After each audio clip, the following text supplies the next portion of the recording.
नमस्कार दोस्तों आपको बता दें कि बीपीएससी टीआरई 3 री एग्जाम को लेकर मैंने अभी ही एक वीडियो अपलोड किया है जिसका लिंक आपको इसी वीडियो के डिस्क्रिप्शन में मिल जाएगा।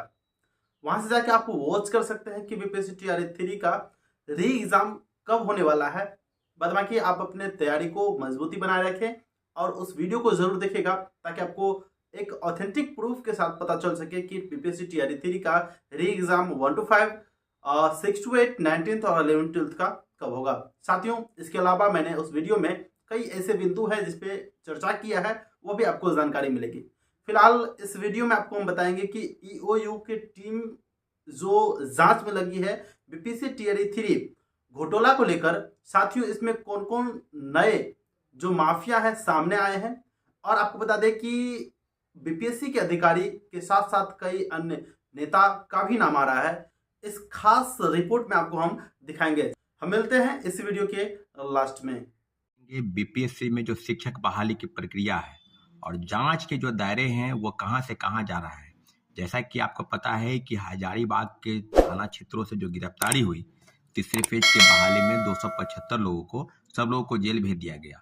और आरोपी जो हैं विशाल चौरसिया और विजेंद्र गुप्ता, दोनों के बयान को आप मैचिंग कराएंगे तो इतना जरूर है, आपको कुछ देखने को मिल सकता है। आप समझ लीजिए कि जांच के दायरे में विजेंद्र गुप्ता ने जो बयान दिया, उस बयान को आप थोड़ा ठीक से समझेंगे तो यह पाएंगे कि विजेंद्र गुप्ता का प्लान, जो बयान था वो प्लांटेड था। उसको कहीं ना कहीं ये समझाया जा रहा था कि आपको यही बोलना है, तुमको यही समझाना है। और देखिए, प्रेस के सामने जो उसने जो कन्फेस किया, सब मामलों पर आप तहकीकात करेंगे तो इतना जरूर है कि सब मामलों पर उसने पूरा मामला विशाल चौरसिया पर लाकर थोप दिया। और पुलिस को उन्होंने कहा कि पुलिस अगर हमसे जांच पूछेगी तो हम बताएंगे कि इस मामले में किस मंत्री की संलिप्तता, किस कोचिंग इंस्टीट्यूट की संलिप्तता, या कौन कौन इसमें सरगना है। और उसने सब चीज पर कहा है। उसने ये भी कहा कि एग्रीकल्चर का पेपर जो 1 या 2 मार्च को हुआ है, उसमें भी पेपर लीक था। 64वीं से लेकर 69वीं तक सिविल सेवा की जो परीक्षा बीपीएससी कंडक्ट कराती थी, सब मामलों पर क्वेश्चन पेपर जो है सिक्योर प्राइवेट कंपनी को छापने के लिए दिया गया ठेका, वो सब बीपीएससी के अधिकारियों और कर्मचारियों की मिलीभगत का परिणाम था।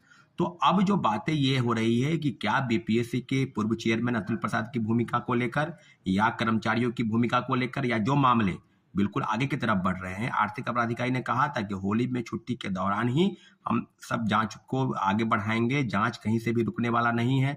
तो क्या कोलकाता गई कंपनी, उस प्राइवेट लिमिटेड जो ठेका में जो प्रश्न पत्र छापता था, सिक्योर कंपनी प्राइवेट लिमिटेड, उससे पूछताछ हुई क्योंकि वो ब्लैक लिस्टेड कंपनी थी। और ब्लैक लिस्टेड कंपनी को ठेका दिया जाना कहीं ना कहीं हास्यास्पद लगता है। बिना बीपीएससी चेयरमैन की सहमति के संभव नहीं है।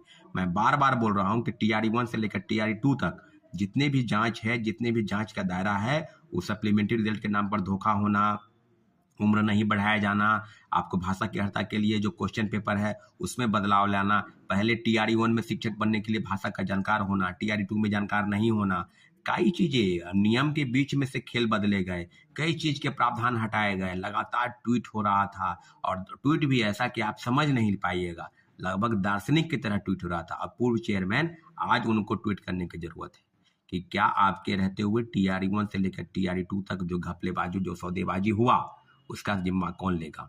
अभी जिस प्रकार की बातें हो रही है, आर्थिक अपराध इकाई की जांच कहां पर चल रही है, क्या हो रहा है, क्योंकि कहीं ना कहीं इसमें बड़े लोगों की बिना भूमिका के इस तरह का खेल नहीं हो सकता है।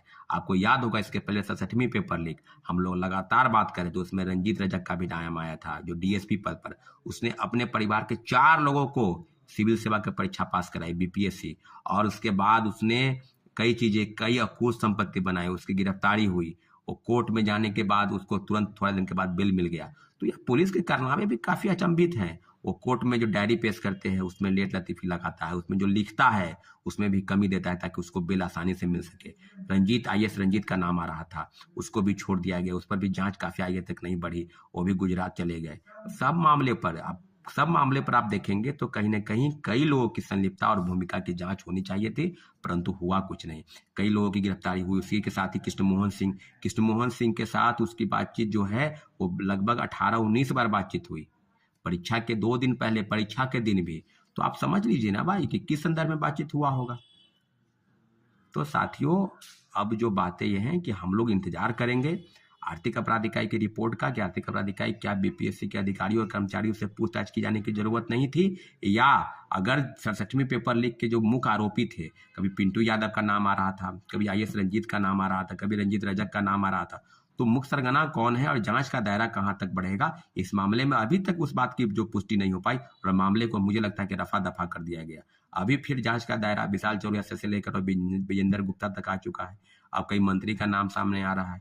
आप बिहार सरकार के कौन मंत्री हैं, इस पर जांच होनी चाहिए, नहीं होनी चाहिए। आर्थिक अपराध इकाई बीपीएससी के अधिकारियों और कर्मचारियों से पूछताछ नहीं कर रही है, उससे पूछताछ करने की जरूरत है।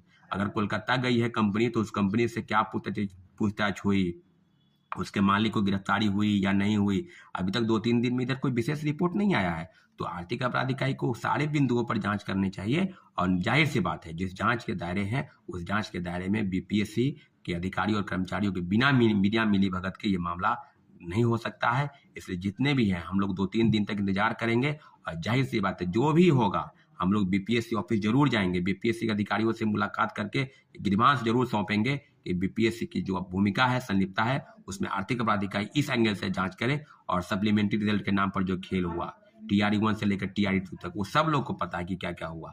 TRE 1 में मात्र 4700 रिजल्ट भेजा गया सूची और 2773 लोगों का रिजल्ट आया। TRE 2 में भी वही हुआ। 14,700 पर पूरक परिणाम जारी करने के लिए शिक्षा विभाग ने नोटिस भेजा और लगभग 1 महीना तक हम लोग इंतजार करते रहे। कितने आंदोलन हुए, गर्दनी बाग से लेकर बीपीएससी ऑफिस, गांधी मैदान से लेकर शिक्षा विभाग, कहां नहीं गया, कौन मंत्री विधायक के पास नहीं गया कि पूरक परिणाम जारी होने चाहिए। आज भी यह मामला है कि पूरक परिणाम पहले एनडीए की सरकार को जारी करना चाहिए। पहले महागठबंधन की सरकार इसमें लेट लतीफी की मामला को रफा दफा करने का प्रयास किया और तीसरे फेज की बहाली जो अगस्त में निकलने वाली थी उसको मार्च महीने में ला दिए। तो अब लगातार आप देख रहे हैं कि दूध का दूध और पानी का पानी हो गया कि TRE 1 से लेकर TRE 2 तक जो बड़े पैमाने पर फर्जीवाड़ा हुआ। आर्थिक अपराध इकाई से विनम्र आग्रह है कि सारे जांच के बिंदु बीपीएससी के अंदर जाइए और बीपीएससी के पूर्व चेयरमैन अतुल प्रसाद की भूमिका की निश्चित रूप से जांच होनी चाहिए। कुछ पत्रकार बंधु हैं जो उनको क्रेडिट लेते थे, माला पहनाते थे। कुछ छात्र नेता की भी भूमिका है जो उनको शाबाशी देते थे कि अतुल प्रसाद जी सबसे ईमानदार और कर्तव्यनिष्ठ ऑफिसर है। तो सारी चीजें तो बिल्कुल सामने हो गई ना स्पष्ट रूप से। जाहिर सी बात है सब जांच होने दीजिए, निश्चित रूप से हम लोग आगे बढ़ेंगे और जाहिर सी बात है 2-3 दिन तक इंतजार करना है। उसके बाद हम लोग निश्चित रूप से बीपीएससी का घेराव करेंगे। जिस तरह की चीजें आर्थिक अपराध इकाई जांच नहीं करना चाहती है हम लोग जांच करने पर विवश कर देंगे और दूध का दूध और पानी का पानी होकर रहेगा। अंतिम से आप बिना आग्रह करते हैं कि छात्र अभ्यर्थी की आवाज को बुलंद बनाइए, हमारा साथ दीजिए, हम आगे बढ़ेंगे निश्चित रूप से। साथियों धन्यवाद, जय हिंद।